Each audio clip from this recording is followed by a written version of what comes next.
Darnell Wood, former resident of the city of Roanoke, still involved with a lot of the youth in Roanoke.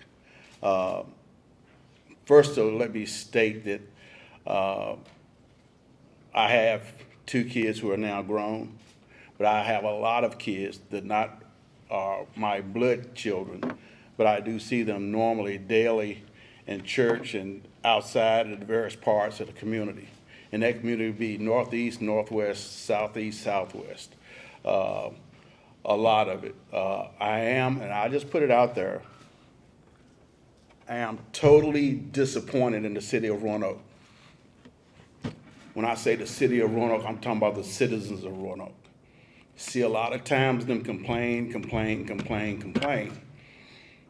And I'm embarrassed by the total lack of people. This room should be filled. In Roanoke, I'm disgusted. I hear a lot of times you complaining and complaining and complaining, but when it's time to come up and step up to the plate, this room should be busting with people. As Mayor Lee stated, since January up until this date, there's been some teenagers seriously hurt by gun violence. If you go back beyond that, predominantly most of the shootings in Roanoke are in northwest Roanoke.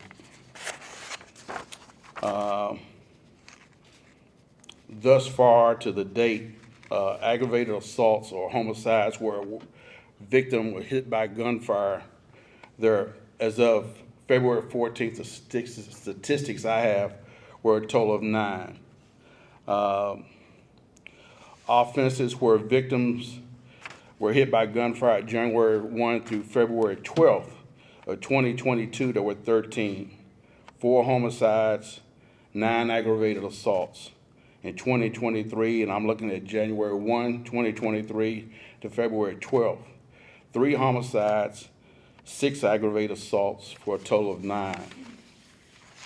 And to put it more in perspective, we talk about southeast, northeast, northwest, and southwest.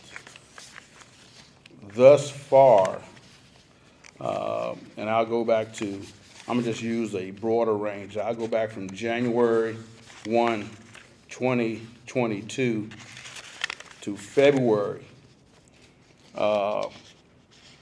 January 1, I'm gonna go back January 1 to December 31st of 21. There were a total of 67 offenses where victims was hit by gunfire. In 2022, that amount went up by 1, but homicides increased from 17 to 15. Aggravated assaults decreased by 1 from 52 to 51 from 21 to 22, but then the total amount went up. This is not about monies being spent. I know I've looked at a lot of city council meetings. I wasn't there, but I go back and look at them.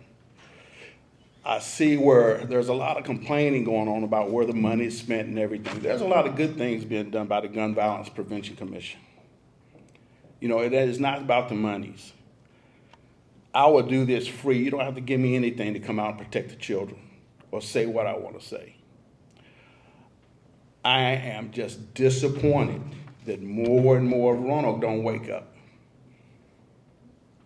I'm sick and tired of turning, and it's just not Roanoke.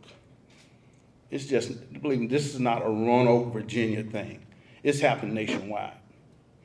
We have to come together in northwest Roanoke, northeast Roanoke, southwest Roanoke, and southeast Roanoke, because it could happen here today, there tomorrow.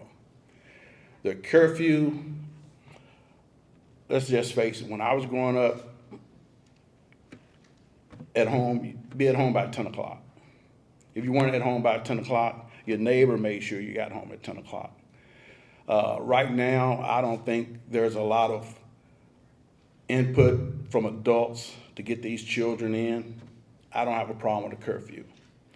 If a 10 o'clock curfew is gonna make sure my child gets into the house and make sure my child is awake and living the next morning, That's a small task to ask for a curfew. We're not telling you how to run your household or anything of that nature, or you all will not be telling us how to run our households. But let's face it, there's a lot of children out in the street beyond 10 o'clock that shouldn't be there.